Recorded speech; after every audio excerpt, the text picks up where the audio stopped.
Hey there, friends. Robert here, and welcome to Stories of Self-Growth, Mindset, and Real-Life Learning. I've got a question for you today that might sound a bit strange at first. What if I told you that the secret to transforming your entire life isn't about making massive, dramatic changes, but about doing something so small that it almost feels insignificant? I know. It sounds almost too simple, right? But stick with me here, because what I'm about to share with you completely changed how I approach personal growth. And honestly, it might just change your perspective too. Let me take you back to about 3 years ago. I was in what I now call my stuck phase. You know that feeling when you look at your life and think, this isn't terrible, but it's definitely not where I imagined I'd be. I had big dreams. I wanted to be healthier, write a book, learn Spanish, build stronger relationships, maybe even start that side business I'd been talking about for years. But every time I tried to tackle these goals, I'd burn out within a week or two. The classic story, right? January 1st would roll around and I'd create this massive list of resolutions. I'd join the gym and commit to working out 6 days a week. I'd download language apps and plan to study for an hour every day. I'd buy a fancy notebook and promise myself I'd write 1,000 words daily. And for about 10 days, I'd feel like I was on top of the world. But then life would happen. Work would get busy, I'd miss a day, then 2 days, and before I knew it, I was back to my old patterns, feeling even more frustrated than before. Sound familiar? I bet it does, because this is the story of most people trying to change their lives. We think bigger is better, that dramatic transformation requires dramatic action. But here's what I discovered, and it's going to sound almost anticlimactic. The real magic happens in the tiny, almost boring moments. The turning point came during a conversation with my neighbor, Mr. Chen. He's this incredible 70-year-old man who speaks 4 languages fluently, has run 12 marathons, and somehow manages to read about a book a week. One evening, while we were both checking our mail, I asked him his secret. I was expecting some profound wisdom about discipline and willpower. Instead, he chuckled and said, "Robert, I do 10 push-ups every morning while my coffee brews. I read 1 page in Spanish while I eat breakfast. I write down 3 things I'm grateful for before I brush my teeth at night. That's it." I must have looked confused because he continued, "Small things, done consistently, compound into extraordinary results. It's like interest in a bank account. You don't notice it day by day, but over years, it's remarkable." That conversation planted a seed that completely shifted my approach. Instead of trying to overhaul my entire life overnight, I decided to experiment with what I now call micro-habits, actions so small that they feel almost silly not to do. I started with just one thing. Every morning, right after I turned off my alarm, I would make my bed. That's it. No grand morning routine, no complex system, just make the bed. It took maybe 2 minutes, and honestly, for the first week, I felt like I was playing some kind of joke on myself. How could something so simple possibly matter? But something interesting started happening. Making my bed gave me this tiny sense of accomplishment first thing in the morning. It was like I was telling myself, I'm the kind of person who follows through on commitments, even small ones. And that identity shift, that was the real magic. After about 3 weeks of consistent bed making, I found myself naturally wanting to tidy up the rest of my bedroom, not because I forced myself to, but because a made bed in a messy room just felt wrong somehow. The small habit was creating a ripple effect. Encouraged by this success, I added another micro-habit, drinking 1 full glass of water right after making my bed. Again, ridiculously simple. But within a month, I was naturally drinking more water throughout the day because I had started my morning with hydration. The beautiful thing about small habits is that they bypass our brain's resistance to change. When you tell yourself you're going to work out for 2 hours, every part of you rebels. But when you tell yourself you're going to do 5 push-ups, it's so manageable that your brain doesn't even bother putting up a fight. Over the next 6 months, I slowly added more micro habits. I would read just one page of a book with my morning coffee. I'd write one sentence in a journal before bed, literally one sentence, even if it was just, "Today was okay." I'd spend 2 minutes tidying up my desk before starting work. Here's what amazed me. These tiny actions started creating momentum.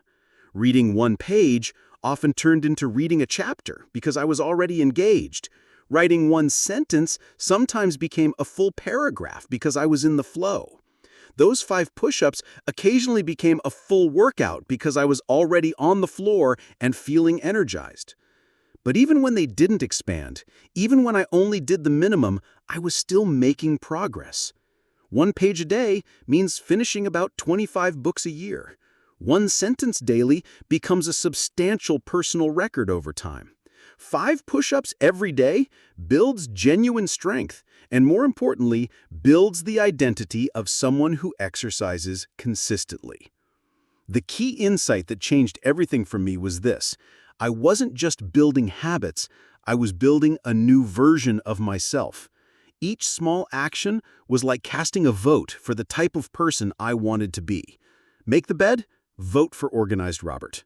Read a page? Vote for learner Robert. Do push-ups? Vote for healthy Robert.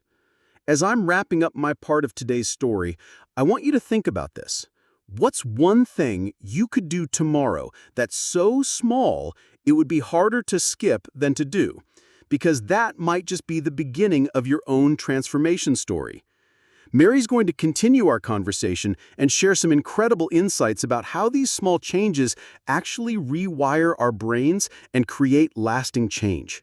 Trust me, what she's discovered about the science behind microhabits will blow your mind.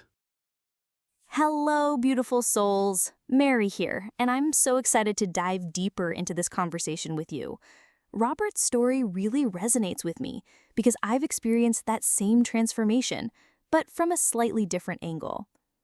Can I ask you something personal? Have you ever felt like you were your own worst enemy when it came to change? Like there was this internal battle between the person you wanted to be and the person you actually were every single day? That was my reality for the longest time. I knew exactly what I needed to do to improve my life, but somehow I just couldn't seem to stick with anything long enough to see real results. It wasn't until I understood the actual science behind habit formation that everything clicked into place. You see, what Robert experienced, that magical compounding effect of small actions, isn't just a feel-good story. There's fascinating neuroscience behind why microhabits work so powerfully. And understanding this changed not just what I did, but how I thought about change itself. Let me share what I learned about our brains and why they seem to resist our best intentions.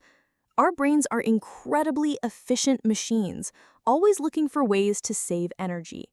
When we do something repeatedly, our brain creates what scientists call neural pathways, basically shortcuts that make behaviors automatic and effortless. Think about how you don't have to consciously think about brushing your teeth or driving a familiar route. These actions happen almost on autopilot because your brain has created strong neural pathways for them. The problem is that our existing habits, even the ones we don't like, have deep, well-established pathways. When we try to make dramatic changes, we're essentially asking our brain to abandon these comfortable highways and start curving out entirely new paths through dense forest. It's exhausting, which is why willpower alone rarely works for lasting change. But here's where it gets exciting. Microhabits work with our brain's natural tendencies instead of against them. When an action is tiny and simple, it doesn't trigger our brain's alarm system. There's no mental resistance because the change doesn't feel threatening. We're not asking our brain to build a superhighway overnight, we're just asking it to create a small footpath. I discovered this firsthand when I was struggling with my relationship with food and self-care. For years, I'd tried everything: strict diets, intense workout programs, elaborate morning routines. I'd start strong, full of motivation and determination, but within weeks, I'd be back to my old patterns. usually feeling worse about myself than before. The breakthrough came when I decided to experiment with what I called ridiculously easy habits. Instead of committing to an hour of exercise, I committed to putting on my workout clothes every day. That's it. I didn't even have to exercise, just change into workout clothes. It sounds almost silly, doesn't it? But what happened was remarkable. About half the time, once I was already in my workout clothes, I'd think, well, I might as well do something while I'm dressed for it. I'd do some stretches, maybe a short walk, sometimes even a full workout. But even on days when I just wore the clothes and did nothing else, I was reinforcing the identity of someone who prioritizes fitness. The same principle worked for my eating habits. Instead of trying to overhaul my entire diet, I started with one tiny change. I would eat one piece of fruit before I allowed myself any processed snacks. Not instead of the snacks, before them. This small shift began to retrain my palate and my cravings gradually. Over time, I naturally found myself wanting fewer processed foods because I was already satisfied by something nutritious. What I love about this approach is how it completely removes the drama from personal development. There's no need for perfect motivation or extraordinary willpower. You're not betting your self-worth on whether you can maintain some superhuman standard. You're simply showing up consistently for small moments of growth. I also learned something crucial about identity-based change that Robert touched on. Every action we take is like evidence for who we are. When we focus on huge, dramatic changes, we often fail, which becomes evidence that we're not the type of person who can stick to things. But small, consistent actions provide constant evidence that we are capable, reliable, and committed to growth. There's this beautiful concept in psychology called behavioral momentum. Once we start moving in a positive direction, even with tiny steps, we naturally build momentum. It becomes easier to keep going than to stop. I've experienced this so many times, starting with something small and watching it naturally expand because I'm already in motion. Let me give you a practical example from my own life. I wanted to develop a meditation practice, but every time I tried to commit to 20 minutes of daily meditation, I'd fail within a week. So I changed my approach. I committed to taking 3 deep breaths every time I sat down at my desk. Just 3 breaths, maybe 30 seconds total. This was so easy that I never skipped it. But something beautiful started happening. Those 3 breaths became a moment of pause in my day. I'd notice my stress level, check in with my emotions, sometimes even have small insights. About a month, those 3 breaths naturally expanded to a minute of mindfulness, then 2 minutes, then 5. Now, 2 years later, I have a solid 20-minute daily practice that feels as natural as brushing my teeth. The magic isn't in the size of the action. It's in the consistency and the identity shift that happens over time. Each small choice is an opportunity to practice being the person you want to become. As we wrap up today's episode, I want to leave you with this thought. Transformation doesn't require you to become a completely different person overnight.